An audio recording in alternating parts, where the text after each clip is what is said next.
할렐루야. 오늘도 하나님께서 말씀과 성령으로 우리 가운데 빛으로 임하셔서 우리 안에 모든 어두운 권세를 몰아내고 또 이 땅의 모든 어둠의 권세를 몰아내고 하나님의 의로운 빛이 온 땅을 비추시기를 주 이름으로 간절히 축원합니다. 하나님 말씀은 창세기 11장 1절에서 9절까지입니다. 창세기 11장 1절에서 9절까지입니다. 네, 다 같이 한 목소리로 봉독하겠습니다. 온 땅의 언어가 하나요 말이 하나였더라. 이에 그들이 동방으로 옮기다가 신할 평지를 만나 거기 거류하며 서로 말하되 자 벽돌을 만들어 견고히 굽자 하고 이에 벽돌로 돌을 대신하며 역청으로 진흙을 대신하고 또 말하되 자 성읍과 탑을 건설하여 그 탑 꼭대기를 하늘에 닿게 하여 우리를 이름을 내고 온 천지에 흩어짐을 면하자 하였더니 여호와께서 사람들이 건설하는 그 성읍과 탑을 보려고 내려오셨더라.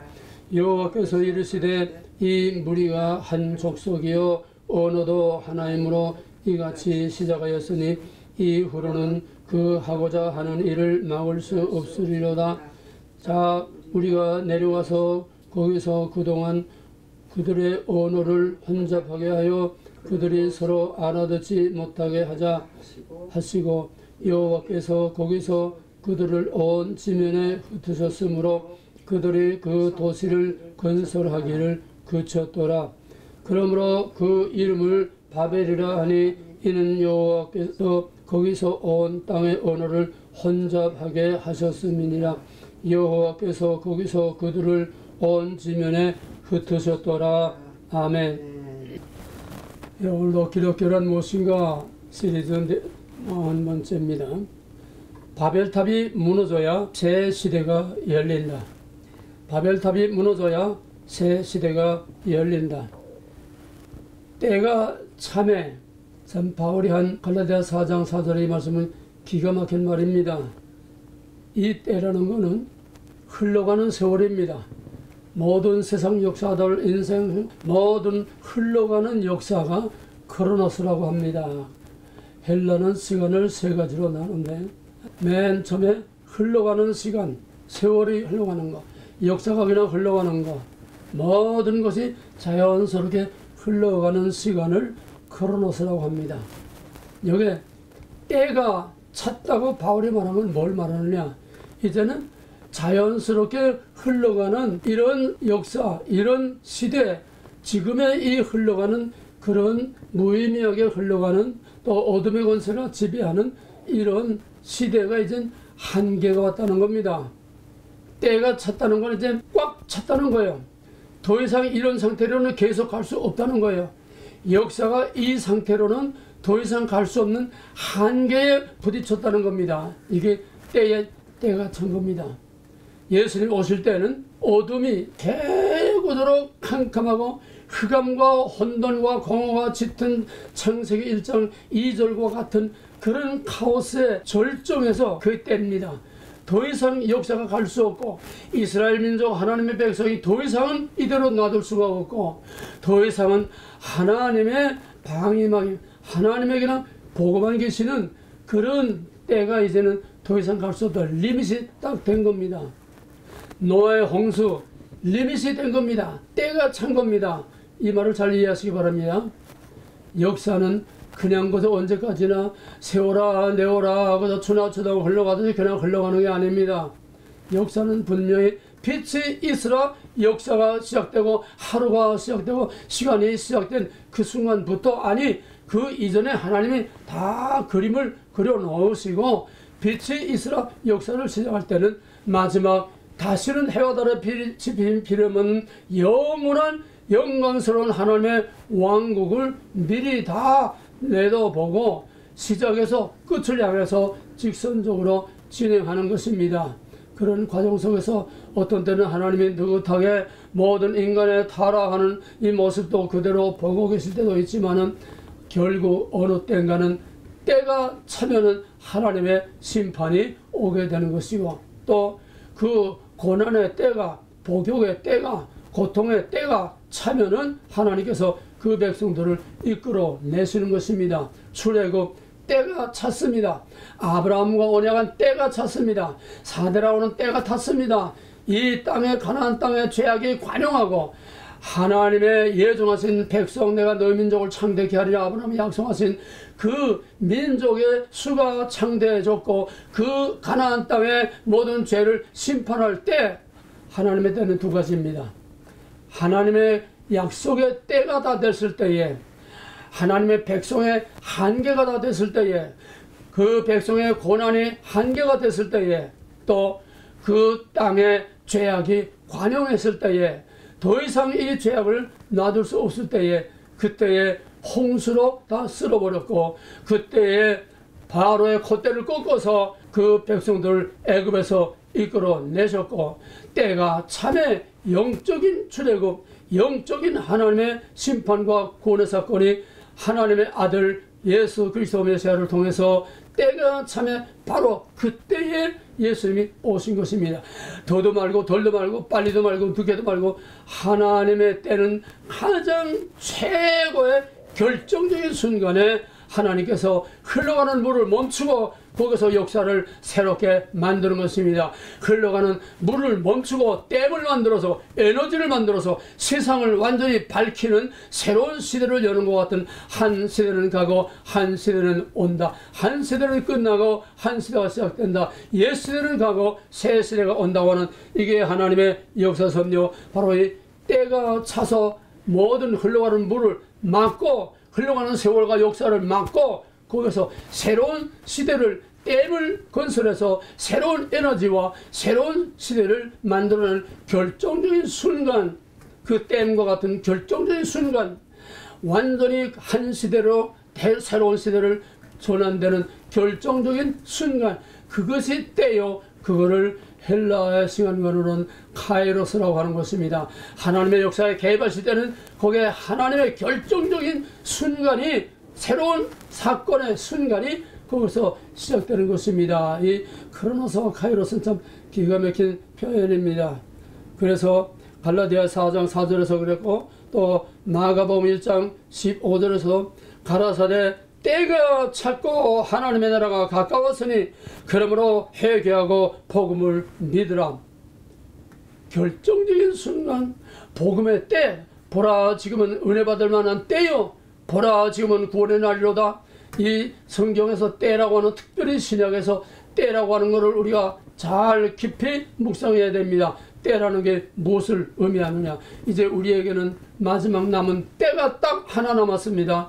때가 찼고, 악이 찼고, 하나님의 백성들의 고난과 고통이 꽉 찼고, 하나님이 예정하신 그 때가 꽉 찼을 때에, 어둠의 권세가 꽉 찼을 때에, 그때의 결정적인 순간에 다시 하나님이, 우리 대장 예수 그리스도께서 이 땅의 역사에 친히 개입하심으로 그 역사를 끝장내고, 그 역사에 뚝을 맞고, 그 역사를 새로운 역사로 바꾸어서 어둠의 빛을 영원히 몰아내고 영원한 광명의 빛으로 만드는 결정적인 순간, 결정적인 때, 결정적인 하나님의 카이로스가 이제 우리 앞에 딱 한 번 남았습니다.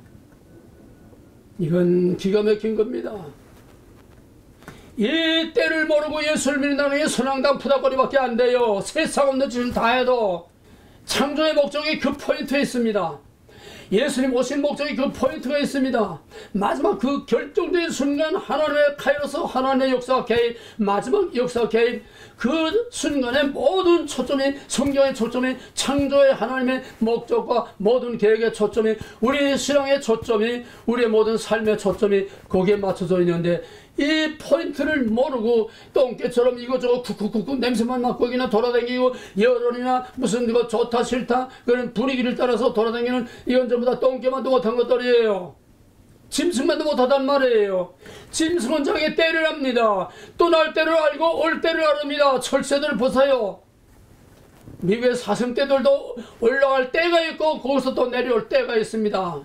만물이 다 때가 있고 벌레도 때가 있고 다람쥐도 때가 있어서 여름 내내 모기를 갖다가 땅굴 속에 빡하다 감춰놓고 개미도 때를 하는데 이 메뚜기 같은 인생들은 때를 몰라요. 내가 왜 때를 강조합니까? 바벨탑은 그런 결정적인 때를 우리에게 보여주는 것입니다. 왜?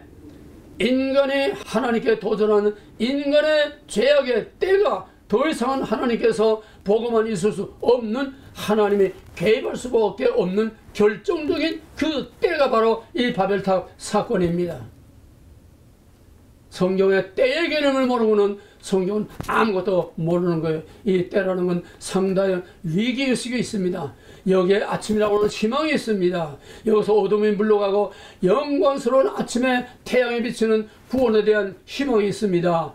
고난은 지나가고 영광스러운 때가 온다고 하는 희망이 있습니다. 이 아침이라고 하는 때, 어둠이 물러가고 새로운 빛이 있으라, 그 결정적인 순간의 때, 이것이 우리가 사는 목적이요, 믿는 목적이요, 예배하는 목적이요, 이 세상 역사의 목적이요. 알든 모르든 하나님은 그 마지막 결정적인 그 때를 향해서 지금 이 역사가 흘러가고 있는 것이고, 그 역사가 하나님께서 흘러가는 역사를 결정적으로 너 더 이상은 안 돼, 스탑, 거기서 딱 멈추고 하나님의 새로운 역사를 시작하는, 이 하나님의 드라마는 기가 막히게 정말 드라마틱 하고 정말로 말할 수 없이 극적인 그런 순간들이 성경에 수없이 수많은 그런 때들의 역사 연결이 결국은 성경의 구속사입니다.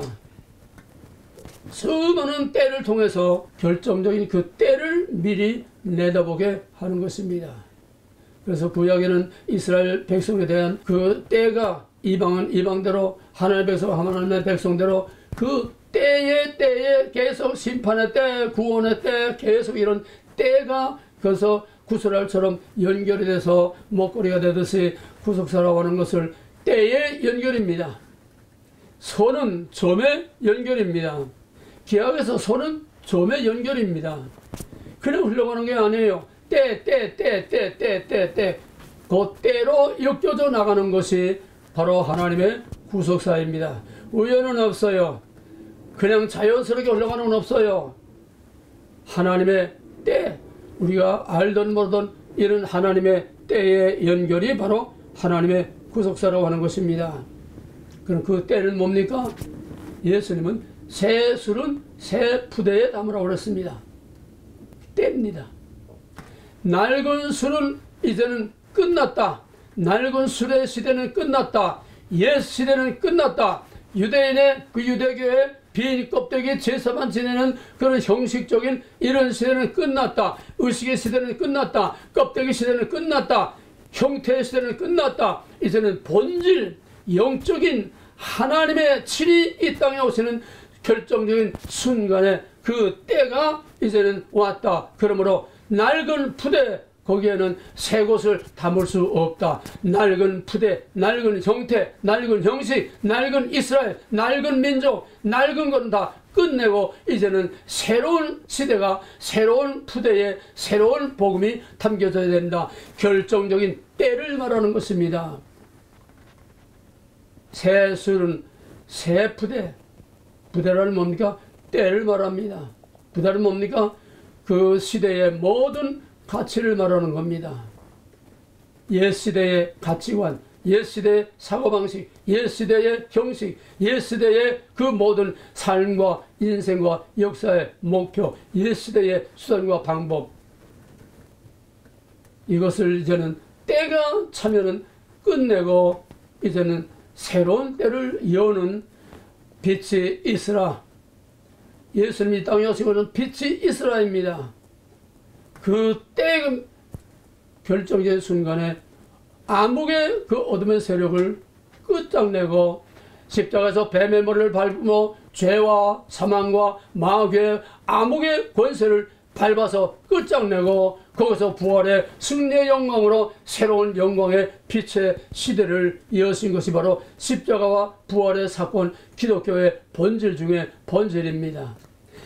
이 사건은 과거의 사건이 아니라, 이 사건은 어떤 얘기가 아니라, 어떤 꾸며진 신호가 아니라, 어떤 전설이 아니라, 이건 팩트입니다. 사건입니다. 2000년 동안 이걸 부인한 사람이 아무도 없어요. 부인한 놈은 다 되졌어요. 살아남지 못했어요. 성경을 불사르겠다고 하던 바로 거기가 바로 성서 공회가 됐어요.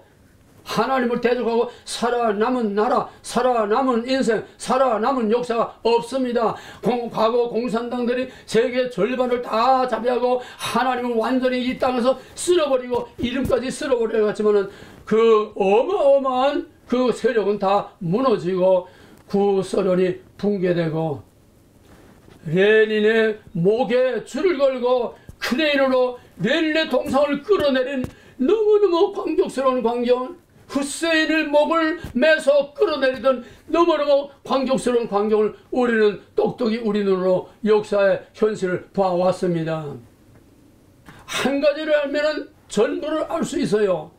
본질과 원리를 알면 전부를 알 수 있어요. 본질과 원리를 모르면 보아도 석영이요 들어도 기먹으리 엎어지고 자빠지고 깨져 자기가 죽을 병에 걸려도 깨닫지를 못하는 무지한 인생이 될 수밖에 없습니다. 그러므로 하나님의 은혜 중에 최고의 은혜는 깨닫는 겁니다.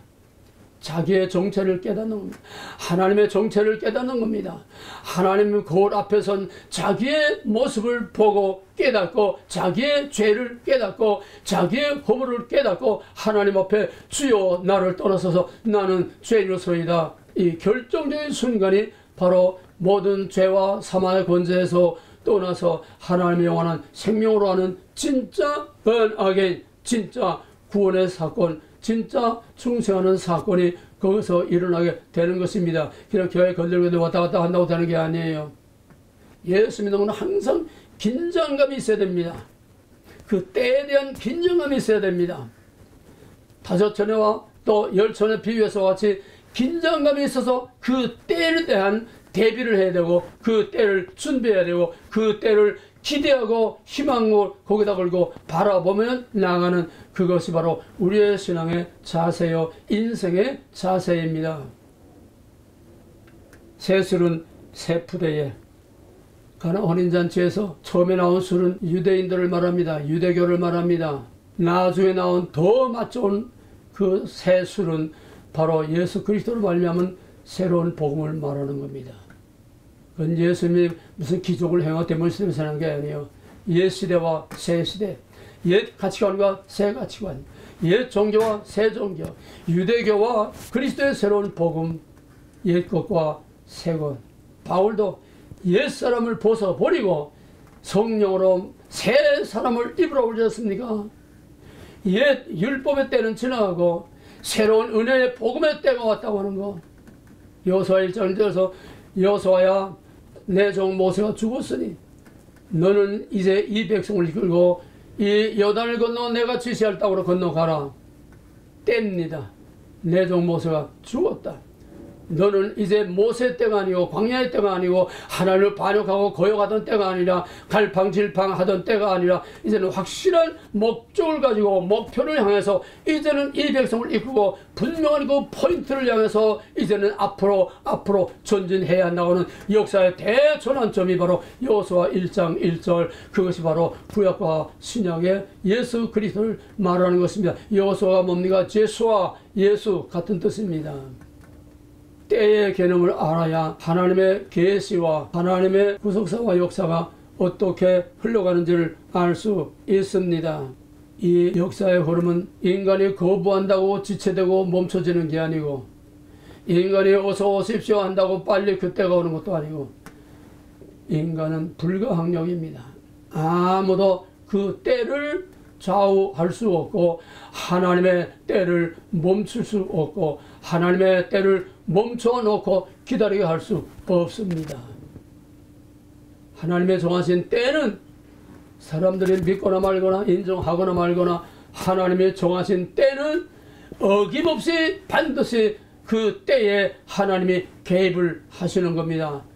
성경의 수많은 이 얘기들 중에서 우리는 그때 결정된 그 순간 하나님이 개입하시는 순간 그 때를 앞에 두고 그 백성들이 어떻게 했나 그 백성들의 결과가 그 때가 올 때 어떻게 됐나 전부 때의 얘기예요. 하나님의 개입하시는 때의 얘기예요. 이게 심판의 사건이요 구원의 사건입니다.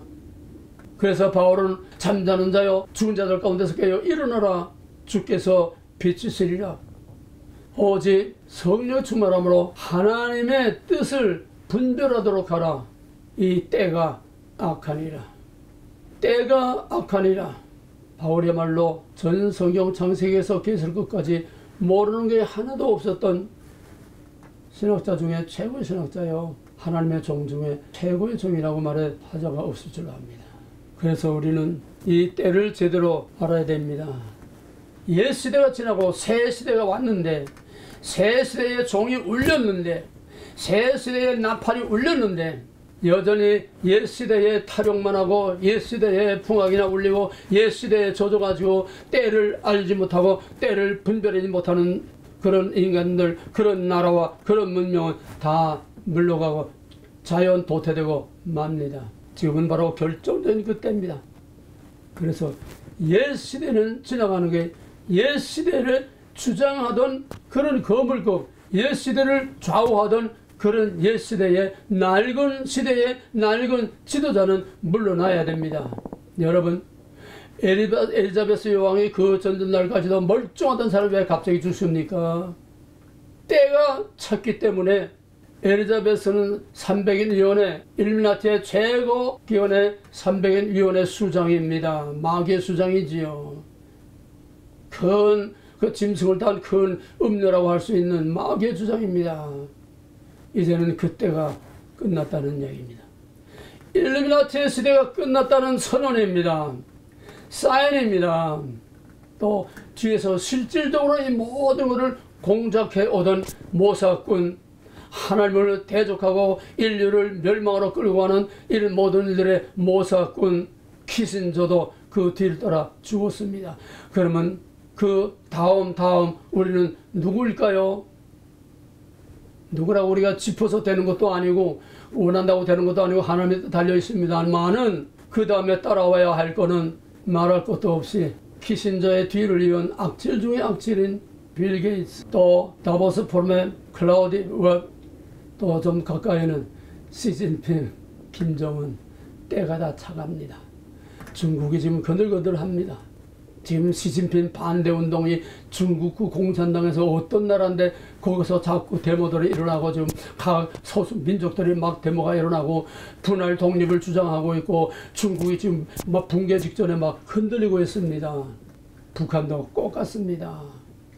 하루아침에 구소련이 무너지고 보면은 오늘 이 시대의 어둠의 권세도 무너질 때가 있다는 것을 우리는 분명히 믿어야 할 것입니다.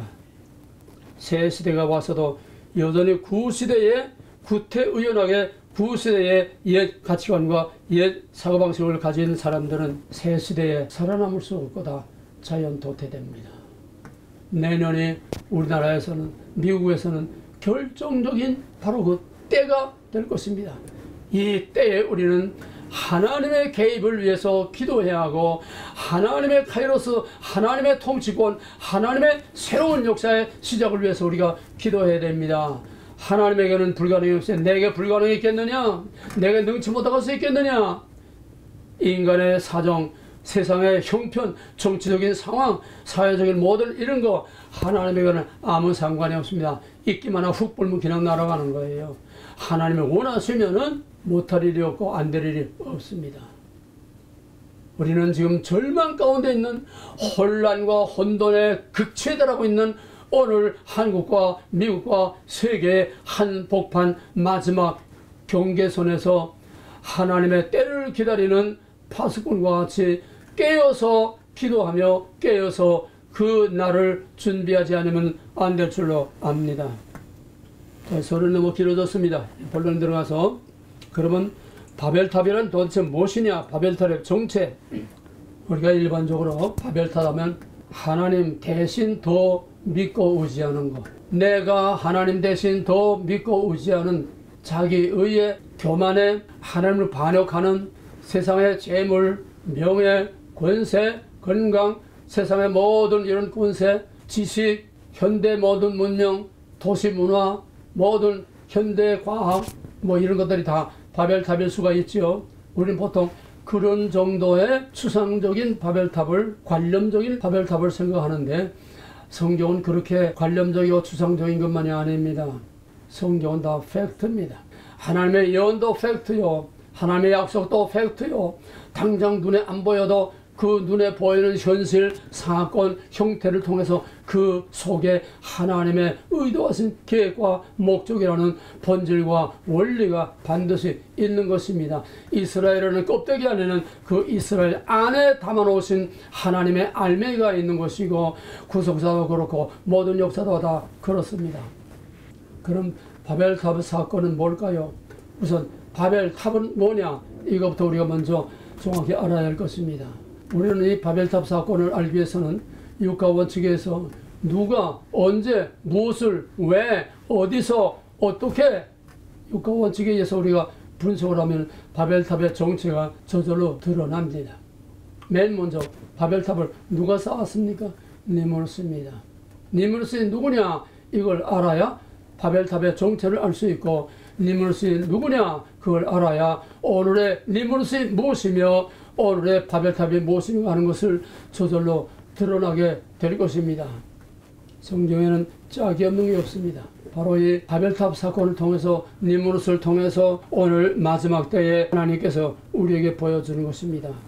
과거를 통해서 오늘을 보고, 과거를 통해서 오늘의 현실이 어떤 결과를 가져올 것인가 하는 미래를 내다보는 이것이 선지자의 눈이요, 그것을 역사의식이라고 합니다.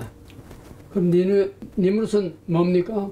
오늘 본문 그대로 보면은 니무르스는 영걸이라고 했으면 영걸. 영걸이 뭐냐? 용사, 전사, 싸움꾼, 폭군, 두목. 원어에서는 그런 뜻을 가지고 있습니다. 그러면 이거에 다 니무르스에 해당됩니다. 니무르스는 용사입니다. 힘이 장사입니다. 또 전례 없던 장사입니다. 그리고 전사, 전투하는 전사, 그 다음에 폭군, 그 모든 것들의 두목입니다. 왜입니까? 니무르스는 그 힘을 가지고 힘과 폭력으로 셈과 함과 야벳 자손들을 다시 한 통속으로 다 묶었습니다. 결집시켰습니다. 그리고 그들을 힘으로 셈, 함, 야벳 족속을 힘으로 다스렸습니다. 뭡니까? 독재자지요. 이 니무르스의 모습에서 우리는 오늘의 모든 독재자들을 볼 수 있고, 마지막 결정적으로 니무르스를 통해서 마지막 저 그리스도의 모습을 볼 수가 있습니다. 하나님을 대적하기 위해서 모든 사람들을 다 끌어모아서 폭력과 위험으로서 모든 사람들을 끌어모는 독재자의 모습입니다. 그 다음에 니무르스는 사냥꾼이라고 했습니다. 사냥꾼. 당연히 사냥꾼이 고대 먹고 사는 게다 짐승 잡아 먹고 사는 건데, 그걸 말하는 것이 아니라 오늘 말하는 이 바벨탑 해석은 내 해석이 아니고, 첫째는 성경 본문 그대로고, 그 다음에 두 번째는 기독교로 개정한 랍비의 해석입니다. 정말 내가 이걸 처음에 보고서 너무 감탄을 했어요. 그 해석이 바로 니무르스는 바로 이런 존재라는 거예요. 그 다음에 니무르스의 사냥꾼이라는 뭐냐 하면은, 나가서 짐승 잡아먹는, 에소처럼 나가서 짐승 잡아먹는 그런 사냥꾼이 아니라, 무슨 사냥을 했느냐? 그 힘을 가지고 무슨 사냥을 했느냐? 사람 사냥을 했다는 겁니다. 왜? 독재자는 사람들을 죽임으로써 통치권을 행사합니다. 불안과 두려움과 공포에 잡아놓은 대표적인 것이 과거 스탈린, 모택동, 또 북한의 김일성, 김정일, 김정은, 다 독재자들은 사람을 죽이는 겁니다. 오늘의 검은 그림자들 사람 죽입니다. 거창스러운 거 다 죽여버립니다. 쥐도 서도 모르게 죽여버립니다. 이건 재판도 없고 언론에 나오지도 않습니다. 우리가 지난 5년 동안에 우리가 얼마나 많은 사람들이 이유 모르는 의문사를 했습니까? 자살로 위장한 그런 타살이 얼마나 많았습니까? 그 곱으면 정말 10손가락도 더 넘을 거예요. 과거에 클린턴이 얼마나 많은 사람을 죽였는지 모릅니다. 유튜브에 걸리기 때문에 구체적인 얘기는 말 못하겠어요. 검은 사탄의 세력들은, 검은 독재의 세력들은 거칩니다. 죽입니다.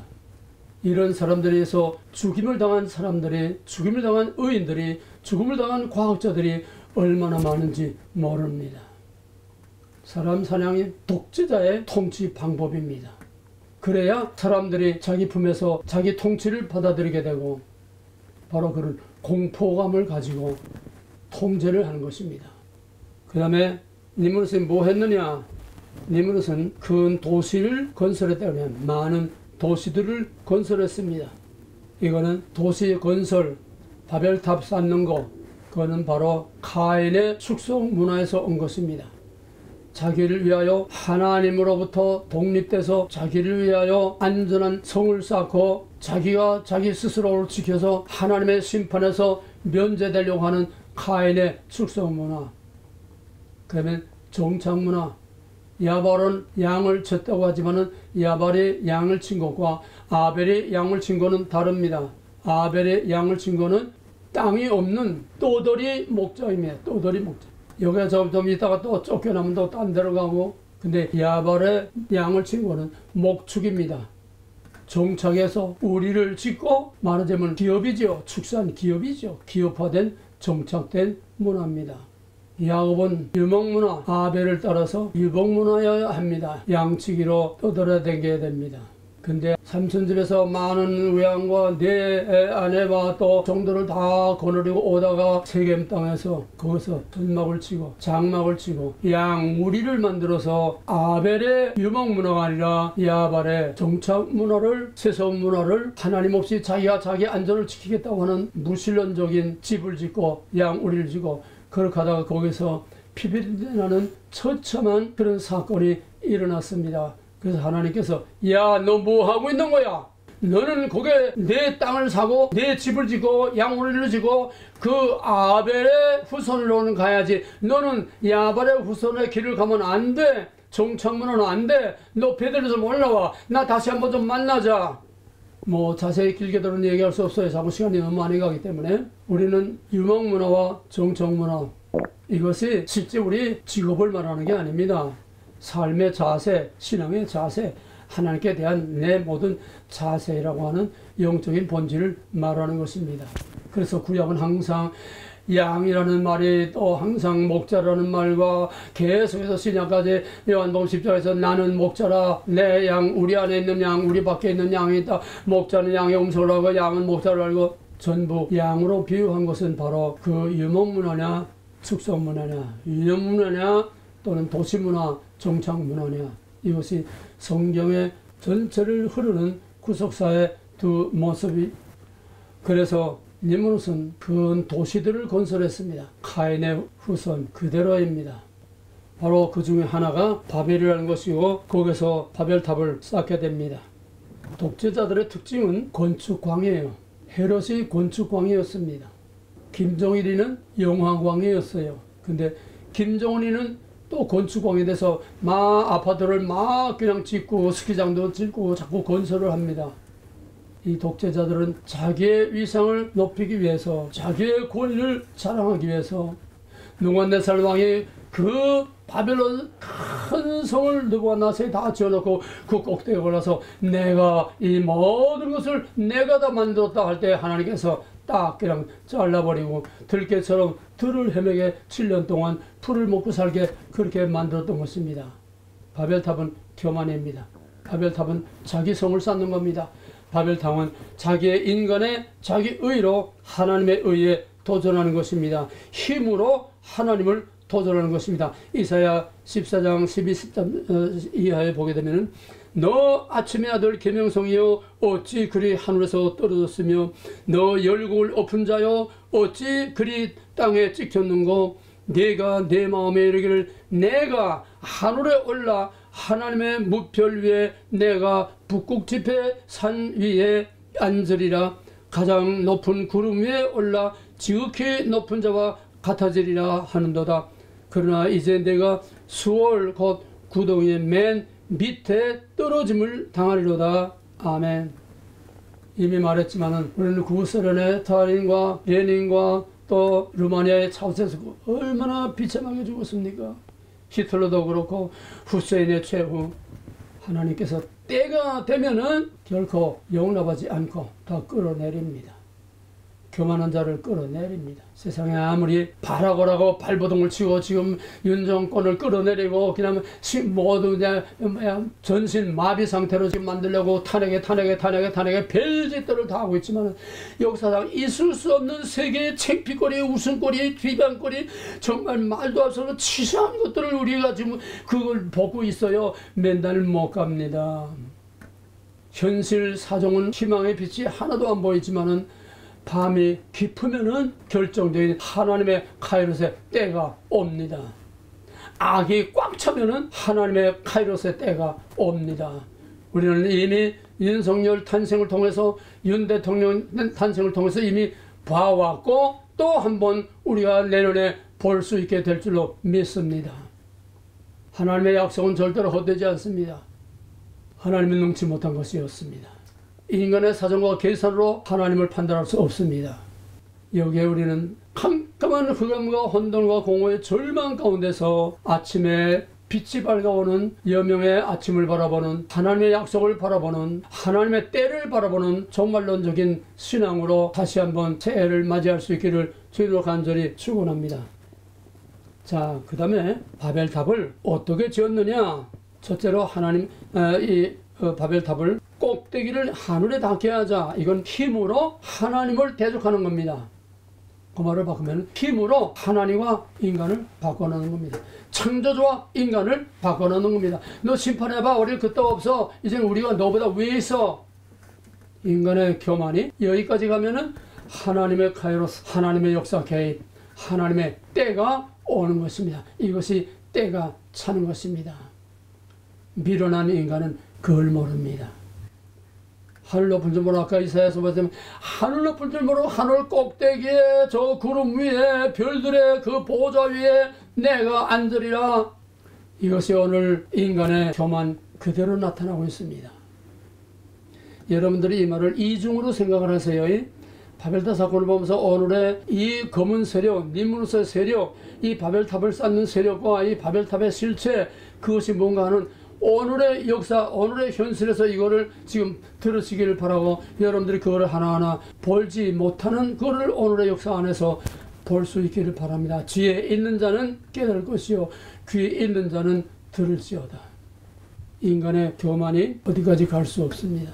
내 교만이 여기서 그칠지니라. 욥이 자기가 옳다고 계속 주장하니까 내 교만이 여기서 그칠지니라. 하나님이 욥과 친구들의 그 대화와 그 다툼 속에서 하나님이 하나님이 개입하셨습니다. 마지막에 욥이 입을 다물고 회개하나이다. 거기서 끝났습니다. 하나님의 때가 임박했습니다. 그 다음에 바벨탑을 어떻게 만들었습니까? 여기서 돌 대신 벽돌. 돌 대신 벽돌. 돌은 뭡니까? 하나님의 창조의 질서 그대로입니다. 하나님의 창조의 질서는 완전히 하나하나 개별적으로 다 특징 있게 전부 다 구별된 그런 하나님의 창조입니다. 인간 중에서 DNA가 같은 사람 하나도 없습니다. 인간 중에서 사람의 눈빛 가지고 사람을 다 분별하지요. 지문 가지고 사람을 분별하지요. 똑같은 사람은 하나도 없습니다. 아담으로부터 세상 끝날 때까지 똑같은 사람은 하나도 없습니다. 똑같은 돌은 하나도 없다는 거예요. 랍비의 해석이 바로. 똑같은 돌은 지구상에 앞만 비슷해도 똑같은 돌은 하나도 없다는 겁니다. 이게 하나님의 무한하신 창조의 능력이요 하나님의 창조라는 겁니다. 뭔가 individuality, 개개인의 특징을 가진 개개인들. 또 푸틴은 오늘의 글로벌리즘에 대해서 No! 세계를 각 민족, 각 나라를 하나로 똑같이 벽돌처럼 만들 수 없어. 우리는 절대 벽돌이 될 수가 없어. 우리는 돌이야. 우리는 러시아는 러시아대로의 돌이야. 인도는 인도대로의 돌이야. 중국은 중국대로의 돌이야. 하나님이 주신 그 돌, 창조의 그 개성, 특징과 문화를 그대로 가지고 저희 나름대로, 저희 능력대로 사는 거지. 어떻게 다 똑같은 하나의 벽돌로 만들어내냐.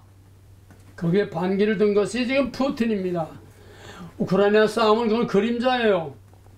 푸틴은 글로벌리즘, 세계 단일 정부, 이게 때가 다 돼가니까 이제는 완성 단계에 거의 다 가니까 여기에 개입하고 그 유럽연합을 깨뜨리고 글로벌리즘을 깨뜨리기 위해서 지금 목숨 걸고 뛰어들었습니다. 푸틴이 합니까? 하나님이 하시는 거예요. 때가 됐습니다. 이스라엘 전쟁 때가 됐습니다. 이스라엘의 가짜 껍데기 이스라엘의 하나님을 대적하고 반역하는 그 하나님의 대적자 이스라엘은 이제는 더 이상 갈 수 없고 끝났습니다. 이스라엘 전쟁을 통해서 지금 유럽까지 전부 반유대주의들이 전 세계에 확장되고 있어요. 미국과 전 세계 반유대주의가 확장되고 있어요. 이스라엘은 완전히 세계에서 고립됐습니다. 이스라엘도 끝납니다. 껍데기지만은 끝납니다. 왜? 새 것이 오니까 낡은 것은 껍데기까지도 없어져야 돼요. 악은 모양까지라도 없어져야 됩니다. 이스라엘이 다시 지도상에서 없어질는지 모릅니다. 2번 쫓겨난 이스라엘이 3번 쫓겨나서 2번 그 땅이 없어진 그 이스라엘이 3번 없어질 수 없습니까? 하나님 왜 2번씩이나 이스라엘을 그 땅에서 내쫓았습니까? 바울이 말한 대로 오늘 종말에만 너희도 이렇게 될 수 있기 때문에 너희들에 대한 경고로 이 사건이 있게 된 것이다. 광야의 시체 사건이나 이스라엘 쫓겨난 사건이나 성전이 깨진 사건이나 다 이례적입니다. 이례적. 그러나 이것은 반드시 앞으로 다시 올 것을 내다보게 하는 경고라고 바울은 말했습니다. 참 바울의 역사에서 말할 수 없어요. 그래서 돌 대신 벽돌이라는 것은 한마디로 공산 독재 전체주의입니다. 공산주의는 이놈 죽이고 저놈 갖다 꽂아도 아무 탈이 없어요. 왜? 똑같은 벽돌이니까. 똑같은 하나의 사상, 똑같은 하나의 말, 똑같은 하나의 이론, 똑같은 하나. 전부 공산주의는 모든 국민들을 다 하나의 똑같은 벽돌로 만드는, 찍어낸 벽돌로 만드는 거예요. 글로벌리즘 뭡니까? 세계 정부는 뭡니까? 모든 나라의 문명과 전통과 모든 국경과 필요 없어요. 다 똑같은 하나의 벽돌을 만들어내는 거예요. 이 벽돌 대신 저 벽돌 집어넣을 수도 있고, 벽돌은 있어도 되고 없어도 돼. 이거는 거창스러운 벽돌은 그냥 깨뜨려버려요. 제거해버려요. 나라든 개인이든. 이게 전체주의입니다. 이게 돌 대신 벽돌입니다. 그 다음에 흙 대신 역청. 돌은 하나님의 창조의 질서입니다. 벽돌은 인간에 의해서 만들어진 겁니다. 인조지요. 역청, 진흙은 하나님의 만든 창조의 질서입니다. 역청도 물론 하나님 만들었지만은 이 역청은 새로운 경제 질서로 전 세계를 다 하나로 묶겠다는 겁니다. 유럽연합이 뭡니까? 맨 처음에 경제 공동체로 시작했어요. 그러다가 이제 정치 공동체가 됐어요. 미국이 남북, 남중북, 북미, 중미, 남미 전부 다 하나의 경제블록으로 만들기 위해서 아메로라고 하는 공동화폐를 만들고 거기에 같은 시스템을 다 만들어놨는데 이게 다 깨졌습니다. 김영삼이 APEC이라고 해서 아시아 경제 공동체를 만들었는데 이것도 이제 그 다음에 깨질 겁니다. 맨 처음엔 경제 공동체예요. 경제라는 것을 통해서 이게 역청입니다. 경제라는 것을 통해서 다 떨어지지 않게 묶는 거예요. 이게 내 해석이 아니에요. 랍비 해석입니다. 그것이 전체주의입니다. 전체주의가 뭡니까? 사상으로 묶는 거지만은 그 사상의 핵심은 먹고 사는 거예요. 먹고 사는 거. 경제로 다 꼼짝 못하게 딱 묶는 겁니다. 그걸 랍비는 경제라고 그랬습니다. 경제 없으면 아무것도 안 되는 거예요. 전부 다 세상은 경제로 움직이는 거예요. 돈으로 움직이는 거예요. 무슨 뭐 재벌이고 회사고 뭐 무슨 GM 회사고 무슨 다 경제입니다. 정치도 경제입니다. 그러니까 클린턴이 뭐라고 그랬어요? 부시하고 맞붙었을 때 바보야, 문제는 경제야.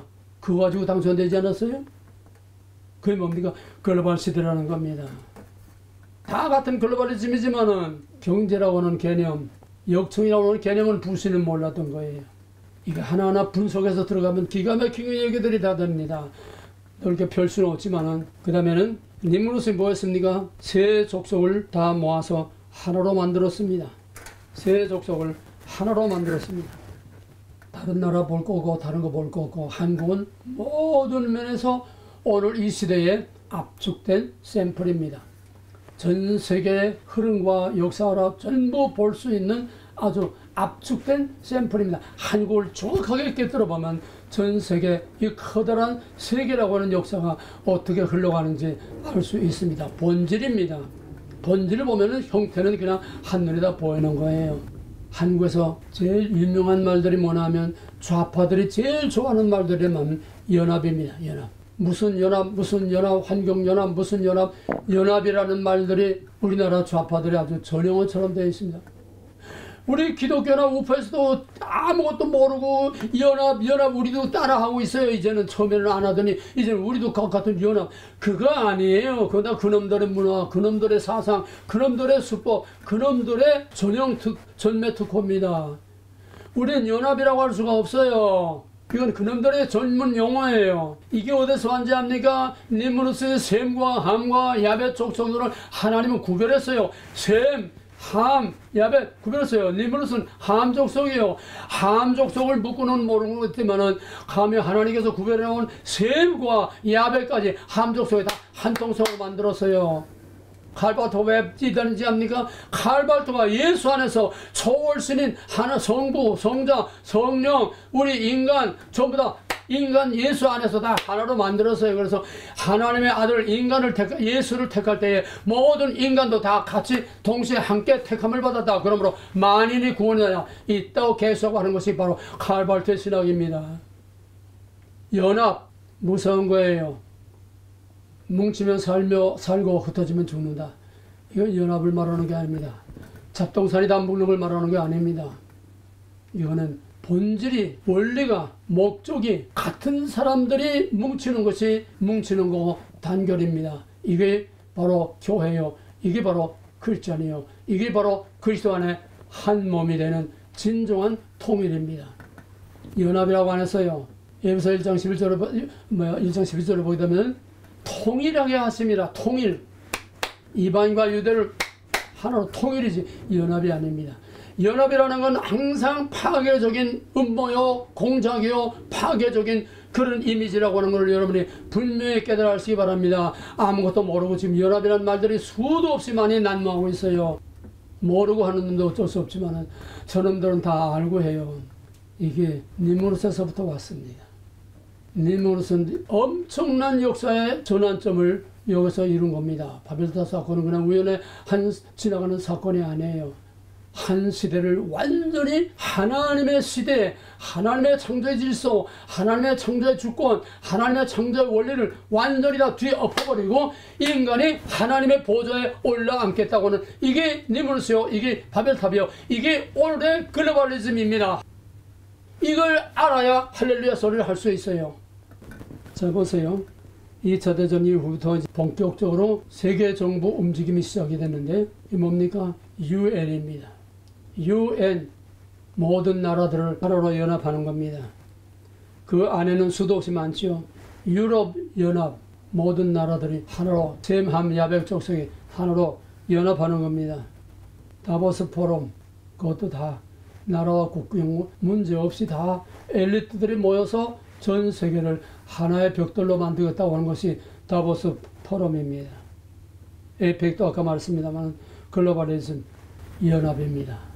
하나님을 대적하는 집단, 하나님을 대적하는 무리들이 바로 니무르스이 시작한 연합입니다. 거대한 세력을 만들어서 하나님을 대적하는 것입니다. 자, 그러면 이 바벨탑이 왜 중단됐느냐?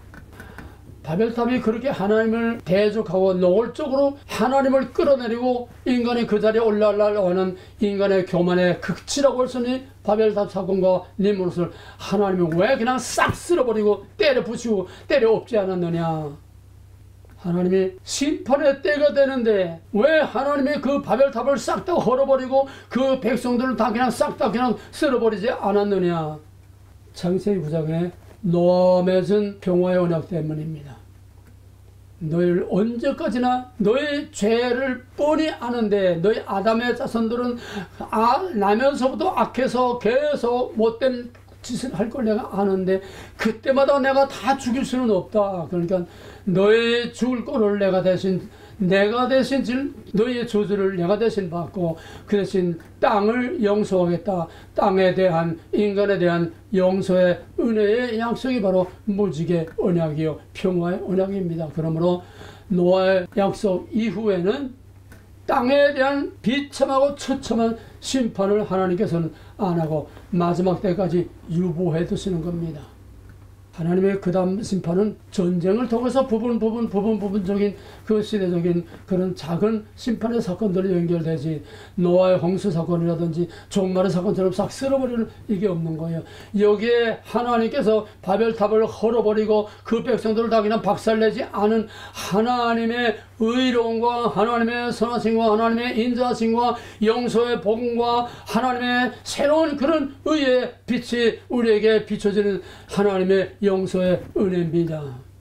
시편 140편에 주여 주께서 우리를 죄를 살피면 누가 주 앞에 서리이까. 우리의 죄대로 보라면은 살아남을 자가 하나도 없습니다. 노아의 평화의 언약을 통해서 우리의 죄를 하나님이 다 담당하시고 우리에게는 용서와 평안을 줘서 마지막 종말의 심판 때까지 악인은 악인대로 의인은 의인대로 그대로 하나님께서는 보존해 두시는 겁니다. 바벨탑 사고 하나 안에 전 성경의 구속사의 원리가 다 들어있어요. 창세기에서 계시록까지 다 있습니다. 그 사건이 종말에 지금 전개되고 있는 것입니다. 그대로 지금 진행되고 있어요. 어디까지 왔느냐? 이제 하나님의 역사 개입까지 왔습니다. 예수 그리스도의 구속으로부터 2000년까지는 바로 오신 메시아, 우리를 구원하신 2000년 전에 예수를 믿는 겁니다. 지나간 옛 언약을 믿는 겁니다. 구약의 옛 언약은 모세 율법, 구약의 새 언약은 오실 예수 그리스도에 대한 언약이 새 언약인데, 새 언약이 성취되면 새 것이 벌써 낡은 것이 됩니다. Already born again. 그래서 예수님이 오셔서 다 이루었다. 새 언약이 다 완성됐어요. 끝났어요. 그러나 but not yet. 다 끝난 건 아니다. 이제 내가 다시 오겠다. 새 언약을 주셨습니다. 그래서 그 다시 오시는 새 언약이 언제냐? 이제는 2000년 전에 우리를 구속한 그 옛 언약을 믿는 것이 아니라 다시 오실 새 언약을 믿는 것이 이제 우리가 아침을 바라보고 나가는 우리들의 신앙이 돼야 됩니다. 뒤를 보지 말고 앞을 봐야 됩니다.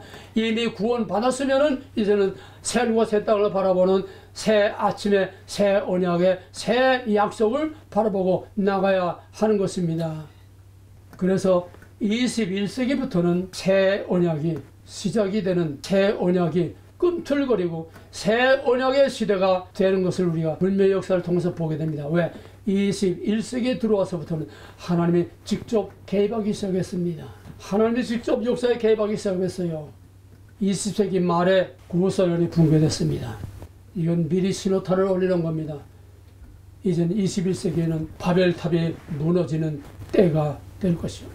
내가 역사에 개입하는 그 때가 될 거죠. 긴 시간에 말할 수가 없어서 그냥 마지막 그냥 얼버무려서 결론 내리겠습니다. 막 결론 다 나온 거니까, 본질과 본론이 다 나온 거니까. 지금 21세기에 들어와가지고 세상이 얼마나 변하나 보세요. 멀린 관두고 팬데믹 터닝 포인트입니다. 벽돌을 만드는 결정적인 포인트가 바로 팬데믹입니다. 물론 그 이전부터 다 만들어 왔지만은 팬데믹으로 전 세계 모든 나라가 다 바이러스와 백신 하나 가지고 다 하나로 만들었습니다. 세계가 다 굳어버렸습니다. 그때 키신저나 빌 게이츠나 그들의 한 말이 뭐냐면 팬데믹 이전의 시대는 다시 돌아갈 수 없다. 이제는 돌아갈 수 없는 강을 건넜다. 이때부터 새로운 시대가 된다는 거예요. 그들은 그것까지만 알았지. 그들은 저희들이 계획한 그런 새로운 시대를 알았는데 그건 하나님의 카이로스라는 걸 그들은 몰랐습니다. 하나님의 카이로스는 자기들의 끝이라는 걸 몰랐다는 거예요. 자기들의 한계, 리밋이 다 왔다는 걸 모르는 거예요. 그들은 저희들이 된다 완성 단계에 왔다고 지금 자부하고 있는데 반대로 이거는 하나님이 깨뜨릴 때가 다 됐다는, 바벨탑이 완성 단계에 거의 가게 되면 하나님의 깨뜨릴 단계가 모든 그들의 계획에 그 악을 행하는 리밋이 한계가 다 되면 하나님의 역사 개입이 있다는 걸 그들은 모릅니다. 저희들이 하늘 꼭대기에 그 별들 위에 하나님의 보좌에 거기에 앉겠다고 하는 이 글로벌리스트들의 이 망상이 이제는 무너질 때가 되었습니다. 하나님께서 쓸어버리지 않았어요. 어떻게 했습니까? 흩어버렸습니다. 왜? 쓸어버리는 심판은 마지막 심판으로 유보됐기 때문에 쓸어버리는 심판 대신에 흩어버립니다. 지금 우크라이나 전쟁을 통해서 이미 벌써 유럽이 갈라지기 시작했습니다. 미국하고 유럽이 먼저 갈라졌습니다. 유럽 안에서도 나토 회원국 안에서도 이제는 갈라졌습니다. 나토 회원국 안에서도 친러 세력들이 거기서 회원국 안에서 친러 세력들이 하나씩 나오고 유럽에 대해서 반기를 들고 유럽이 벌써 균열이 가고 깨지기 시작합니다. 거기다 이스라엘 전쟁까지 오게 되니까 유럽이나 미국은 다 전부 전적으로 이스라엘 지원하는 나라들이 아니었습니까? 유럽에서도 이제 반유대주의들이 그냥 막 들고 일어나고 유럽은 이스라엘 전쟁에 난 몰라 개입하지 않겠다 팔짱 끼고 지금 미국 혼자 우크라이나 이스라엘과 춤을 추고 있지만은 미국도 좋아서 하는 게 아닙니다. 이러도 못하고 저러도 못하고 지금 미국은 어정쩡한 지금 딜레마에 빠져서 이스라엘도 딜레마에 빠져 있고 지금 전부 다 딜레마에 빠져 있습니다. 유럽도 지금 딜레마에 빠져 있습니다. 지금 승승장구 지금 큰 소리 치고 나가는 거는 살짝 러시아에 우리는 완전히 편파적인 한쪽의 가짜뉴스만 보기 때문에 러시아는 형편없이 다 무너지고 지금 우크라이나가 승승장구 하는 것처럼 말하고 있죠. 천만에만 정반대입니다. 왜입니까? 하나님 예수 믿는 사람들 쓰는 게 아니에요. 이방인 고레스도 썼어요. 하나님 푸틴도 쓰세요. 하나님 공산주의자도 쓰려면 쓰세요. 인간의 바벨탑을 깨뜨리기 위해서 푸틴을 통해서 쿡쿡 쑤시는 겁니다. 하나님의 때가 가까웠다는 시그널을 자꾸 보내는 겁니다. 이제 우리는 한미 동맹 때문에 미국의 권한풀을 놓을 수가 없어요. 중국 때문에 미국의 권한풀을 놓을 수가 없어요. 그러나 그거는 옛시대의 유물입니다. 한미동맹을 버릴 수는 없지만은 한미동맹에만 매여가지고는 우리나라도 같이 망하고 맙니다. 말라 비틀어지고 맙니다. 왜? 미국은 한국을 돌려는 것이 아니라 중국에 대한 방패로만 사용되고 한국을 무너뜨리려고 하는 거예요. 이 미국의 딥 세력들의 음모입니다. 한국의 기술, 한국의 자본, 한국의 인재 전부 다 빼돌려가지고 한국의 삼성과 모든 그 짱짱 나가는 기업들을 전부 다 무너뜨리게 만드는 거예요. 우리의 동맹이 아닙니다. 차라리 우리와 동맹을 하자고 자꾸 지금 사인을 보내는 건 바로 러시아입니다. 그럼 우리는 미국, 러시아 이제 하나님께서 윤석열의 등장을 통해서 하나님께서 새 시대의 나팔을 불었습니다. 윤석열, 트럼프, 푸틴을 통해서 하나님은 글로벌리즘의 그 검은 세력의 모든 구조를 전부 다 깨뜨리고 바꿔서 대결과 서로 싸움에 서로 경쟁과 싸움에 그런 구시대에 이 공산주의 마귀의 세력들은 무조건 다 파괴, 혼란과 파괴입니다. 난민을 들여보내서 그냥 혼란과 다 해서 그걸 통해 그걸 계기로 해서 전부 다 강제 감시 통제하려고 하는 통제 수단으로 난민을 다 일부러 다 풀어놓게 만든 거예요. 그놈들이 혼란스럽게 만드는 거예요. 영국과 프랑스는 지금 아랍계 난민들 때 난민이 아니라 다 그전부터 다 이민을 받아들여가지고 지금 꼼짝을 못해요. 아랍 세력에 사로잡혀가지고. 독일이 이제 정신 차렸어요. 독일이 먼저 난민들을 받아들이자 해놓고서는 전저는 먼저 지금 더 문을 닫아놓고 지금 난민 정책은 중국의 정책인 동시에 난민 정책은 이 사탄의 정책들입니다. 하나님께서 이것도 막을 거예요. 트럼프가 왜 국경을 쌓았습니까? 이제 바이든도 자꾸 여론이 악화되고 자꾸 미국이 자꾸 자기 위치가 어려워지고 이제 선거가 가까우니까 이제 트럼프가 쌓다 나면 그것도 바이든이 또 성을 쌓겠다네요. 역사를 올바른 눈으로 봐야 됩니다. 이제는 저들의 아성, 세계 단일 정부라고 하는 그 어마어마한 아성, 이젠 다 법적으로 다 이제 계획으로 완성된 그거를 하나님이 이제 깨뜨리는 때가 왔습니다. 바벨탑을 쌓던 그들이 이제는 흩어질 때가 왔습니다. 그래서 이제 새로운 질서로 재편이 됩니다. 앞으로는 푸틴과 러시아와 미국과 한국이 하나가 되어서 북극 항로를 열고 모든 유통의 허브를 한국으로 만들고 남북 통일을 통해서 한국의 경제, 정치, 문화의 센터로 만들어서 떠오르는 태양 한국을 통해서 완전히 세계의 질서가 새로운 질서로 지금 완전히 재편되는 그런 단계가 지금 본격적으로 지금 시작되고 있습니다. 꿈틀대고 있습니다. 우리는 똑바로 하나님의 섭리를 볼 수 있어야 합니다. 이것이 바벨탑이 무너져야 하나님의 왕국, 하나님의 통치, 하나님의 평화의 시대가 온다는 겁니다. 이제 이 바벨탑 사건이 다 글로벌 세력들이 다 꺾어지고 무너지고 새 시대의 한국을 중심한 새로운 세계의 구도로 새로 짜질 때에는 이제는 미국과 러시아는 원수가 아니라 서로 협력하지 않고는 서로가 살 수 없는, 특히 북극 항로 때문에 더 그렇습니다. 북극 항로는 북쪽에 어마어마한 자원이 또 있습니다. 미국과 러시아가 협력하지 않고는 알라스카하고 해협을 어느 나라도 지나다닐 수 없어요. 근데 우리나라, 한국은 지난번에도 한번 갔지만은 이번에 쇄빙선 가지고 알라스카 러시아하고 그 해협으로 지나가서 북극 항로를, 이번에 우리 한국의 쇄빙선이 또 북극 항로를 통과했습니다. 미국도 가만 놔두고 이기서 러시아도 가만 놔두고, 여기에 한국 없으면 쇄빙선도 만들 수 없고 유조선도 만들 수 없고, 한국 없으면 미국도 러시아도 새로운 시대에, 북극의 시대에, 새로운 문화 시대에, 새로운 대륙, 미국에서 한국을 통해서 러시아 유럽까지 전부 횡단 철도가 다 놓여지는 이 완전히 세계 질서가 새 질서로 바뀌는 이 시대에 서로 대결해가지고 안 돼. 이제는 협력하지만, 미국과 러시아가 협력하지만 어떻게 한국을 중심으로 해서 협력해야 저희도 살고 우리도 살고 다 살게 되는 것입니다. 나머지는 그냥 따라오는 거예요.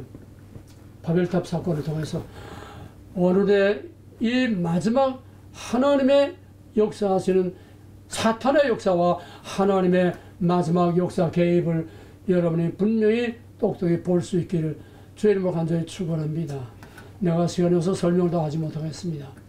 귀 있는 자는 들을지어다. 지혜가 여기 있으니 총명한 자는 깨달을지어다. 하늘과 땅을 지으시고 온 세계 만국을 다스리고 모든 마귀의 권세와 빛과 어둠의 권세를 다스리고 십자가에서 죽음과 부활로 승리하신 만왕의 왕 되신 우리 주 예수 그리스도, 다시 오실 새 언약의 우리 주 예수 그리스도의 무한하신 은혜와 인간의 죄악을 묵과하지 아니하시고 때가 됨에 친히 개입하시고 하나님의 택하신 백성들을 그 한계에서 건져내시고 심판하시는 엘로힘 만왕의 왕 되신 전능하신 하나님 아버지와 이 모든 일들을 역사 속에서 사람들을 통해서 이루게 하시고 보고 듣고 알게 하시고 거기에 기도와 말씀과 성령으로 깨어 준비하게 하시는 보혜사 성령의 감화감동 역사하시는 은혜가 오늘 이 말씀을 받는 하나님의 택하신 모든 거룩한 백성들 위에 이제로부터 영원토록 함께 있을지어다. 아멘.